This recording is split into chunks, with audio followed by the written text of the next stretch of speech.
अस्सलामुअलैकुम मेरे भेड़ फार्मर भाईओ, क्या हाल है? ठीक ठाक हो? तो अच्छा जनाब, मैं गर्मियों के मुतलिक अज अपने दोस्तों नाल थोड़ी जी रहनुमाई करा चा।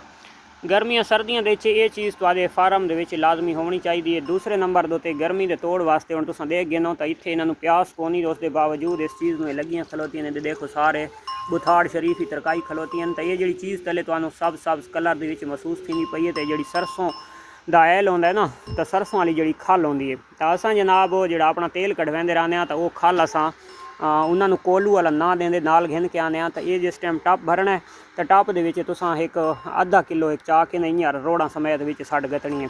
तो ये आपे आहिस्ता आहिस्ता हल भी थी रही है। तो और खास कर जानवर व तो उसदियां रोड़ियां खावन की चस के पिछों तो इसनू लगा रहा है। दूसरा वो कड़वी खाल आउंदी है, तो उसदे नाल जानवर बड़ा फिट रहा है। और खास कर अंदर वास्ते भी वो चिकनाहट वाली होंदी है, तो अंदर वास्ते जानवर भी फिट रखेंदी है। और खास कर जो ठंडी होंदी है, असर इसका ठंडा होंदा है, तो जानवर इस दे पिछे पानी भी काफ़ी तादाद के विच पी वैंदा है। यानी कि उन्होंने इतनी प्यास नहीं होंदी, तो उस लालच के पिछू पानी भी काफ़ी सारा पी वैंदा है। तो इंशाअल्लाह तुहाडा जानवर गर्मियों के विच बिल्कुल कूलेंट रासी, यानी कि बिल्कुल फिट फाट रासी।